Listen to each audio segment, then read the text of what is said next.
Le premier défi, c'est encore une révolution culturelle, notamment pour les enseignants,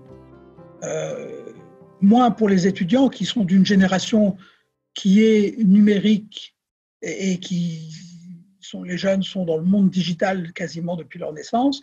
Pour les enseignants, on a vécu une révolution, la révolution numérique, et elle n'est pas complètement achevée au niveau des enseignants.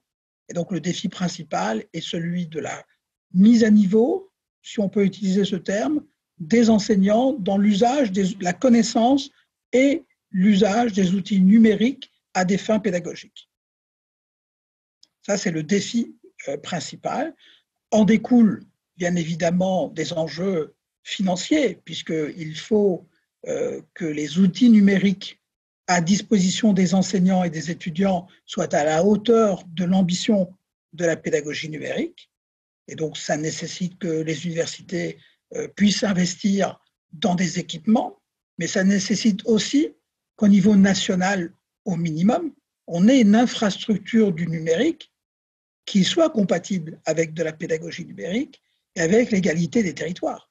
Parce qu'il ne serait absolument pas équitable si dans tel territoire, la couverture 4G, par exemple, ou le réseau Renater, qui est le réseau utilisé par les universités, ne couvre pas complètement le territoire, on voit que cela pourrait freiner, entraver la possibilité de développer la pédagogie numérique. Donc le défi de garantir une infrastructure sur l'ensemble du territoire national est un défi important qu'il appartient aux autorités publiques en France de relever.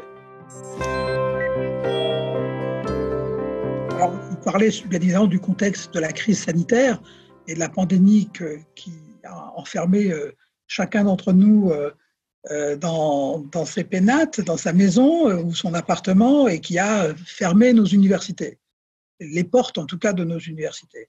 Alors là, il est clair qu'on n'était pas tous probablement, qu'on partait pas tous probablement du même niveau de connaissances en matière de pédagogie ou d'expérience en matière de pédagogie numérique. D'abord au niveau national, il y a des universités plus ou moins en avance sur d'autres. Ensuite, à l'intérieur même d'une université, par exemple dans la mienne, très clairement, les différentes composantes, les différents secteurs disciplinaires ne s'étaient pas appropriés de la même façon les outils numériques jusqu'à présent. Dans ma composante, pour les sciences de la santé, médecine et maïeutique en particulier, ça faisait quelques années qu'on avait décidé d'emboîter le pas de la pédagogie numérique, à la fois au travers de l'université numérique en santé, de la plateforme CIDES, mais aussi en développant les outils de simulation, en favorisant et en incitant nos enseignants à suivre des formations dans le domaine de la pédagogie numérique et d'autre part à commencer à installer le numérique comme étant la référence en matière d'outils pédagogiques pour nos étudiants.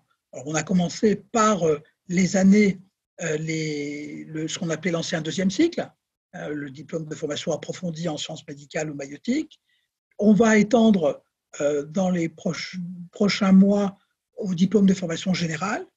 Et depuis maintenant, pour la troisième année, en anticipant les réformes d'accès au premier cycle d'études médicales, on a basculé l'ensemble de la formation en première année sous forme dématérialisée et sous forme numérique, en gardant des temps présentiels d'interactivité avec les étudiants basés sur la réponse aux questions soulevées par les cours en numérique et ou l'entraînement au travers d'exercices, d'annales d'examen, etc. Les retours qui ne sont probablement pas exhaustifs et puis peut-être aussi biaisés, autrement dit, on voit peut-être plus les retours extrêmes, ceux qui sont très satisfaits ou au contraire ceux qui ne sont pas satisfaits du tout.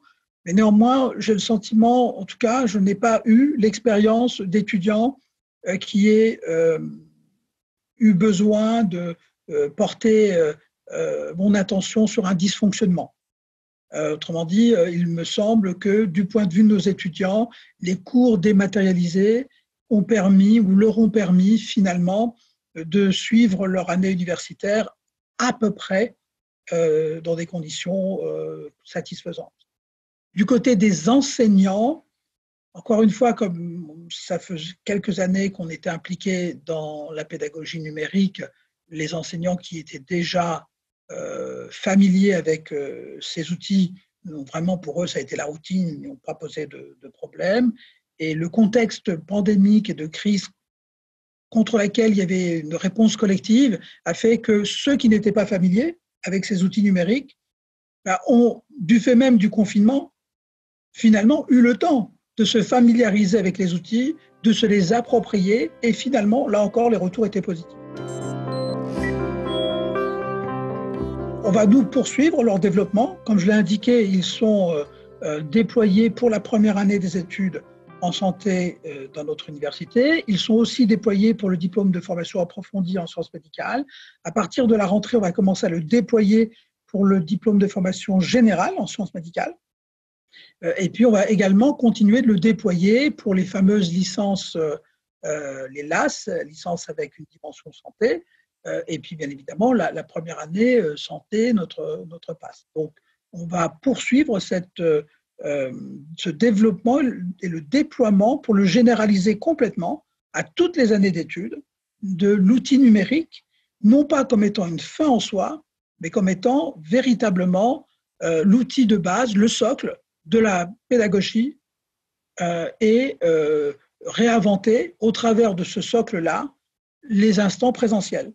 On va donc réinventer les objectifs, les missions des cours, ce n'est pas le bon terme, parce que ça ne sera pas véritablement des cours, mais ce sera plutôt des temps d'échange en présentiel entre étudiants et enseignants, et qu'il va nous falloir effectivement rebâtir, réinventer, leur donner un sens nouveau, leur préciser les objectifs qu'ils doivent atteindre, et en particulier dans le cadre de la réforme de ce qu'on appelle le deuxième cycle des études médicales, de voir comment ces temps de présentiel peuvent être mis à profit pour renforcer le développement des compétences et l'évaluation des compétences et de l'acquisition des compétences au cours des études médicales. Les chantiers prioritaires sont de deux ordres. Le premier qui consiste à renforcer les moyens, donc renforcer l'infrastructure.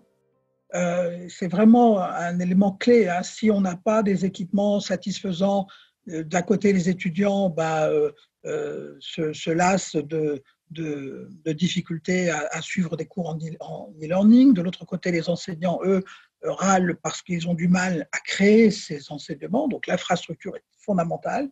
On doit continuer de la consolider. Pour nous, on doit la consolider aussi en pensant que dans quelques années, on sera complètement intégré à l'Université de Paris-Saclay. Donc, il faut qu'on le fasse dans ce contexte de collaboration et de concertation avec nos collègues de ex-Université de Paris 11, Paris-Saclay. Donc, ça, c'est un premier élément important. Le deuxième élément important, c'est de continuer de renforcer la motivation des enseignants et l'adhésion des enseignants et des étudiants à cette pédagogie numérique. Et pour cela, ça passe aussi par la formation continue, en particulier des enseignants, pour leur permettre d'être vraiment familiarisés avec les outils numériques.